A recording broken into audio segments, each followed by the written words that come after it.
ਦੋਸਤੋ ਇੱਕ ਗੱਲ ਸਾਨੂੰ ਮੰਨਣੀ ਪਏਗੀ ਕਿ ਪਾਕਿਸਤਾਨੀ ਟੀਮ ਨੇ ਜੋ ਕਿਹਾ ਉਹ ਕਰਕੇ ਦਿਖਾਇਆ। ਆਪਣੀ ਗੱਲ ਤੇ ਪੱਕੇ ਰਹੇ, ਜੋ ਕੁਝ ਵੀ ਮਰਜ਼ੀ ਹੋ ਗਿਆ ਆਪਣੇ ਮੌਕਫ ਤੇ ਡਟ ਗਏ, ਇੱਕ ਕਦਮ ਵੀ ਪਿੱਛੇ ਨਹੀਂ ਹਟੇ ਕਿ ਪਾਕਿਸਤਾਨੀ ਟੀਮ ਨੇ ਕਿਹਾ ਸੀ ਅਸੀਂ ਨਹੀਂ ਖੇਡਾਂਗੇ, ਬਿਲਕੁਲ ਉਹਨਾਂ ਨੇ ਕਰਕੇ ਦਿਖਾਇਆ। ਪ੍ਰੈਸ਼ਰ ਆਇਆ ਪਾਕਿਸਤਾਨੀ ਟੀਮ ਤੇ, ਜਿੰਨਾ ਮਰਜ਼ੀ ਪ੍ਰੈਸ਼ਰ ਆਇਆ ਉਹਨੇ ਪ੍ਰੈਸ਼ਰ ਨੂੰ ਫੇਸ ਕੀਤਾ। ਠੀਕ ਹੈ, ਆਪਣੀ ਗੱਲ ਤੇ ਪੱਕੇ ਰਹੇ ਆ। ਬਕਾਇਦਾ ਅਸੀਂ ਦੇਖਿਆ ਯਾਰ, ਉਹਨਾਂ ਨੇ ਇਹ ਲਫ਼ਜ਼ੀ ਗੱਲ ਨਹੀਂ ਕੀਤੀ, ਉਸ ਤੇ ਅਮਲ ਕਰਕੇ ਦਿਖਾਇਆ ਹੈ। ਅਸੀਂ ਖੁਦ ਗਵਾਹ ਯਾਰ ਇਸ ਚੀਜ਼ ਦੇ। 3 ਘੰਟੇ ਬੈਠ ਕੇ ਟੀਵੀ ਅੱਗੇ ਮੈਚ ਦੇਖਿਆ ਸੀ। 3 ਘੰਟੇ ਦੇਖਿਆ ਕੀ ਹੈ, ਅਗਰ ਬੈਟਿੰਗ ਦੀ ਵਾਰੀ ਆਈ ਆ ਤੇ ਪਾਕਿਸਤਾਨ ਨਹੀਂ ਖੇਲਿਆ, ਅਗਰ ਬੋਲਿੰਗ ਦੀ ਵਾਰੀ ਆਈ ਆ ਤੇ ਪਾਕਿਸਤਾਨ ਨਹੀਂ ਖੇਡਿਆ। ਆਖਰੀ ਦਮ ਤੱਕ ਲੜਿਆ ਆਪਣੇ ਮੌਕਫ ਤੇ, ਖੇਲਿਆ।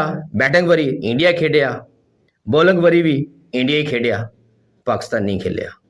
ਤੇ ਇਸ ਵਾਸਤੇ ਕਹਿੰਦਾ ਵਾਂ ਵੀ ਪਾਕਿਸਤਾਨੀ ਟੀਮ ਨੂੰ ਬੁਰਾ ਨਹੀਂ ਕਹਿਣਾ ਚਾਹੀਦਾ, ਇਹਨਾਂ ਤੇ ਤਨਕੀਦ ਨਹੀਂ ਕਰਨੀ ਚਾਹੀਦੀ, ਉਹ ਬਕਾਇਦਾ ਇਹਨਾਂ ਨੂੰ ਤਗਮਾ ਇਮਤਿਆਜ਼ ਦੇਣਾ ਚਾਹੀਦਾ ਵਾ।